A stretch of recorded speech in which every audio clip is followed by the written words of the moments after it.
What's going on, everybody? Welcome to Indiana Soccer Weekly, presented by Big Ten Plus. I'm Ian Plaskoff. Alongside me is Andrew Hillsman.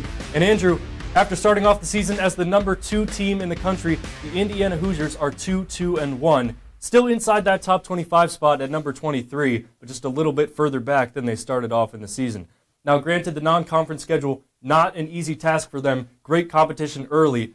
But after the upset loss to the University of South Florida last Friday, the Hoosiers are in need of a bounce back. What have you seen as their biggest struggle so far? Well, Ian, I really think for Indiana, it's been the offense. They're not finishing their chances when they have it in that 18-yard box. They're ranked 6th in the country in shots per game with 17.2 per game, so 6th in the NCAA. They've got their opportunities, but they're just not finishing. They've only managed to score 4 goals in the 5 games that they've played, leading to their 2-2-1 record. So for the Hoosiers, it's less about that sheer amount of opportunities, but more about the quality of their finishing. And that was really magnified against South Florida last week, where the Bulls had 8 shots on goal to Indiana's 4. Outshot by double against an unranked team is not the number that Todd Yeagley's squad wants to be reaching. Now, let's keep it straight here. There is no denying that Indiana's roster is full of talent from top to bottom. But who has stood out to you among this group? I think for me, it's been Colin Zadro. We all know he started off the season incredibly hot. But as of recent, I think it's Sam Sarver. I'm loving the energy that he's bringing to the to Hoosier Army. I mean, he's, as you know, against Seton Hall, he jumped into the stands, celebrated his game-winning goal. He did score that game-winning goal against the Seton Hall Pirates, and he's led the team in shots in the last 3 games. So I'm loving the energy that he's bringing to the Indiana Hoosiers. Let's take a quick look into tonight's Big Ten opener versus the Wisconsin Badgers. Wisconsin coming into this game with 3 wins, 2 losses, and 1 draw, but they are winless since their September 1st victory over number 2 Kentucky. After that, they lost 2-0 to UIC. They drew with Mercer 0-0, and then recently traveled up to Milwaukee and came back with a 3-1 loss to the number 13 Marquette Golden Eagles.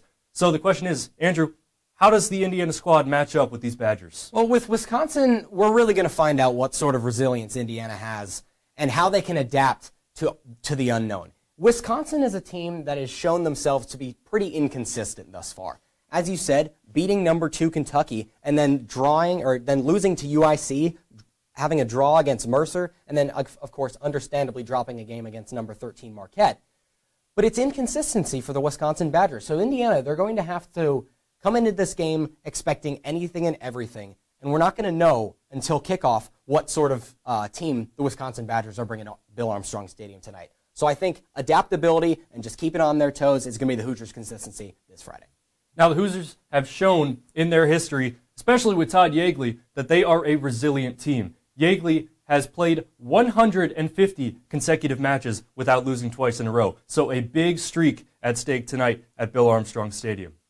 A quick look into Big Ten play and beyond. Of course, the Big Ten Conference always loaded with good teams. A little bit of non-conference action mixed in there too, and then, of course, the College Cup later at the end of the season, always looming, looking for another national championship in this Indiana squad. So, Andrew, do you have any predictions for this upcoming season? Yeah, well, I really think everybody listen up, right? 1 game on your calendar that you got to have it circled. The Kentucky game in about 3 weeks' time. It's going to be ranked versus ranked, Wildcats versus Hoosiers. Both of these teams, top-ranked teams coming into this year in the preseason coaches poll, that's going to be this game that defines the rest of the season for the Indiana Hoosiers. I think however that game is going to go, people are going to look back on it. I think I'm going to look back on it and say, that's the defining moment. This is what the Hoosiers were building up to. I know it's not the last game of the regular season, but I think that's what people are going to look at and say, this is the big game. This is what really mattered. But as for the prediction for the rest of the regular season, lots of conference games, as you said, a couple of non-conference games mixed in there. I think the Hoosiers are going to have 7 wins, 2 losses, and 4 draws, rounding out the rest of the year. Certainly some crucial matches down the stretch, but that'll do it for this edition of Indiana Soccer Weekly, presented by Big Ten Plus. For Andrew Hillsman, I'm Ian Plaskoff. See you next time.